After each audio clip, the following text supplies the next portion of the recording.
Connaissez League of Legends? Vous savez, ce jeu qui domine l'e-sport depuis à peu près 10 ans?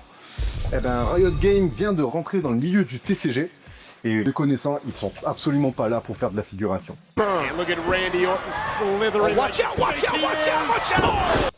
Ils ont fait du MOBA, ils ont fait un auto-battler avec TFT, ils ont fait du FPS avec Valorant, ils ont fait une super série que tout le monde a vue sur Netflix. Si c'est pas le cas, je vous invite à y aller.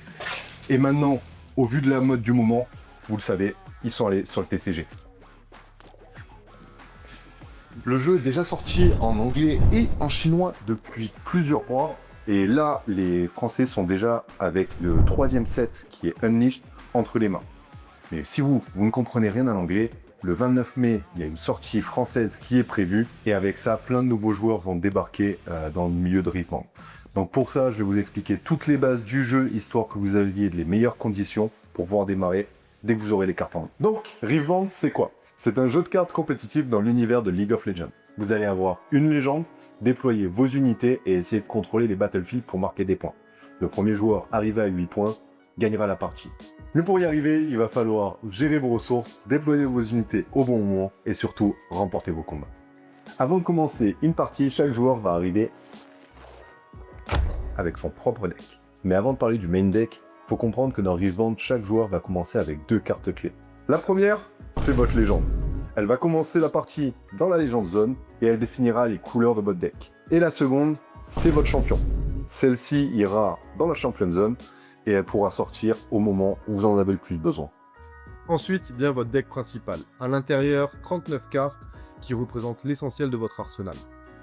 Et à côté, vous aurez un autre deck qui contiendra 12 cartes. Ce seront vos runes qui vous permettront de générer vos ressources tout au long de la partie. Et pour finir, vos 3 champs de bataille, ou autrement appelés battlefield.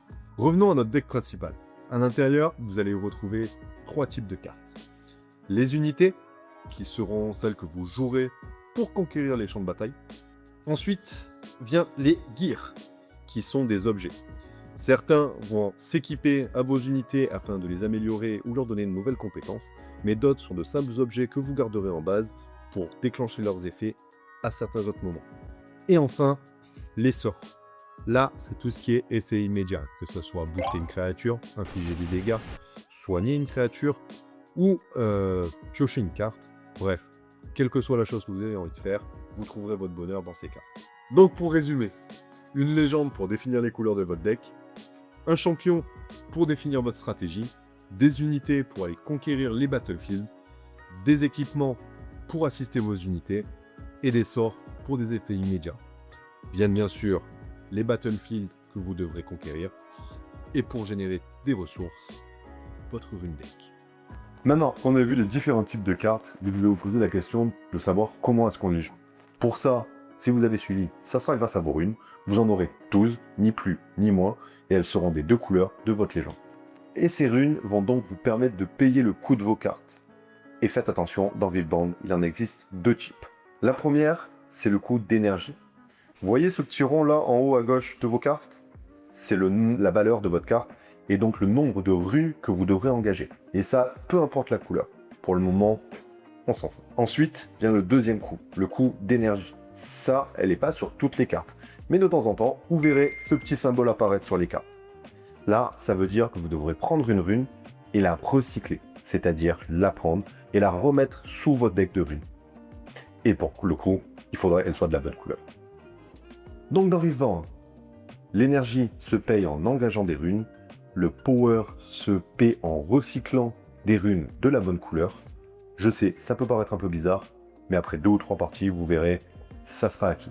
Mais du coup, comment je fais pour avoir des runes? Tout simplement, au début de la partie, vous allez prendre votre deck de runes et dévoiler un certain nombre pour commencer. Si vous êtes premier joueur, ça sera 2. Si vous êtes le deuxième, vous en aurez une de plus et donc 3.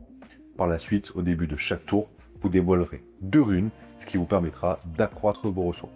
Maintenant qu'on sait comment payer nos cartes, il est temps de passer sur l'essentiel du jeu, là où ça se passe vraiment, c'est-à-dire les différentes zones et les battlefields. La première zone que chaque joueur possède, c'est la base.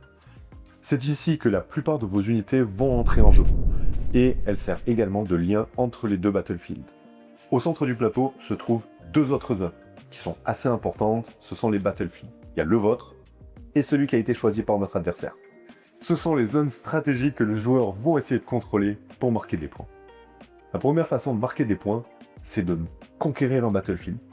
Si vous prenez la possession d'un battlefield en y envoyant une unité, vous marquerez un point. Pour conquérir un battlefield, il y a deux options. La première, il est vide, j'ai envoyé une unité et mon adversaire ne fait rien. La deuxième, si il possède une unité sur un battlefield et que j'ai envoyé une des miennes, ça déclenchera un combat. Soit vous envoyez une unité sur un battlefield vide, et dans ce cas, si personne ne vient vous déranger, alors vous en prenez la possession. Soit le battlefield est occupé par un adversaire, et dans ce cas-là, on déclenchera un combat, et celui qui en sortira vainqueur gardera ou prendra la possession de ce battlefield. Mais attention, un même battlefield ne peut scorer qu'une seule fois par tour. Donc dans la majorité des cas en duel, vous ne pourrez marquer que 2 points durant votre tour. Une fois qu'un battlefield est conquis, il est considéré comme en votre possession.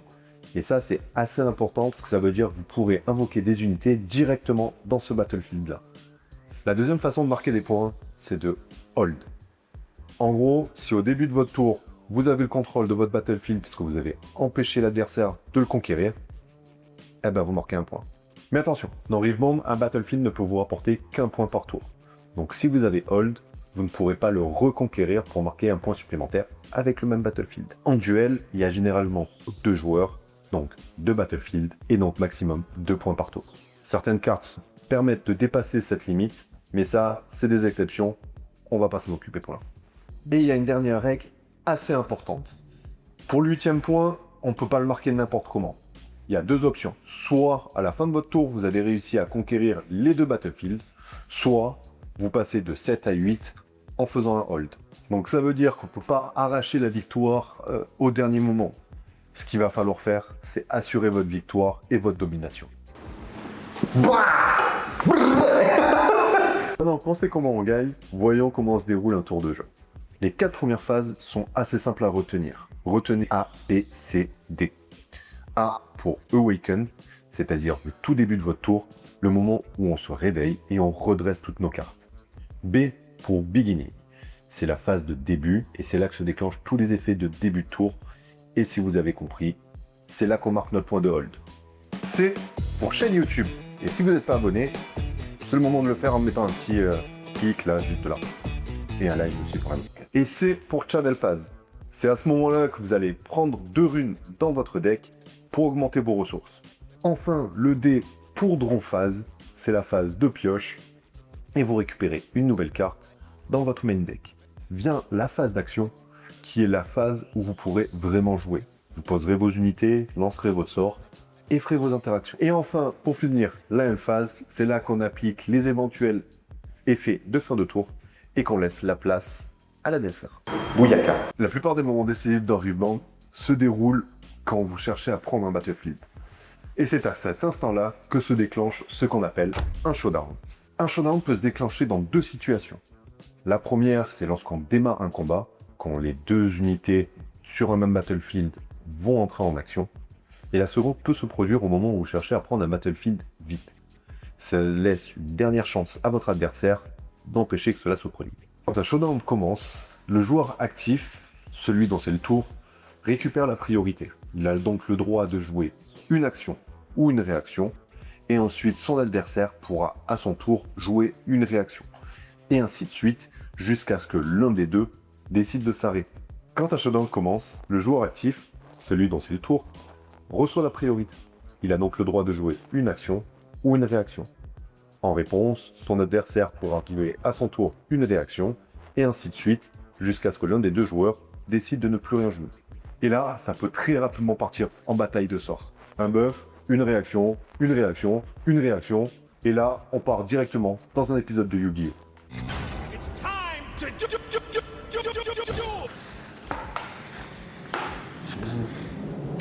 vais venir ici en première action pour 2. Je vais donner plus 2, piocher 1.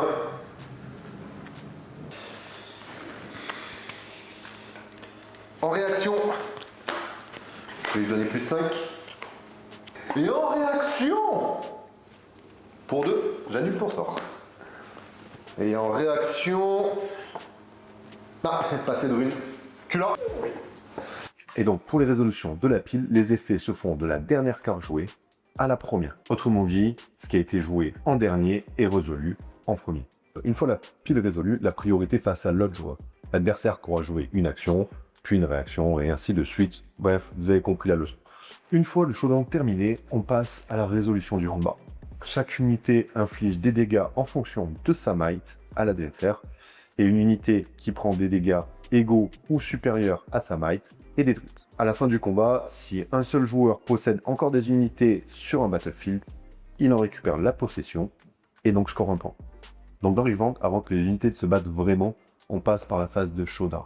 C'est le moment où on va lancer nos sorts, buffer nos unités, et ce qui peut complètement changer l'issue du combat initial. En France, beaucoup de joueurs jouent déjà avec les cartes anglaises, mais le 29 mai, je rappelle que le jeu sort en français, et avec ça, une bonne dose de nouveaux joueurs vont arriver dans les boutiques. Pour ça, je vous invite à vous rapprocher de vos boutiques locales pour en apprendre un peu plus sur le jeu. Si vous êtes dans le coin de Marseille, je vous invite à passer à Play-in. On se fera un plaisir de discuter avec vous du jeu. Et on organise énormément d'événements. C'est le meilleur endroit pour connaître la communauté et pour commencer à jouer. Et si vous comptez vous mettre à Revant, dites-moi en commentaire quelle champion vous comptez jouer. Et si vous me répondez Keisai, forte chance que je vous juge. Mais bon, c'est pas grave, je serai toujours content de jouer contre vous quand même. Si la vidéo vous a plu et vous a permis de connaître les bases de Riftbound, je vous invite à me lâcher un petit like et abonnez-vous pour pouvoir avoir plus de contenu sur le jeu. Ça arrive assez vite. Merci d'avoir regardé cette vidéo et on se retrouve très rapidement sur le playmat.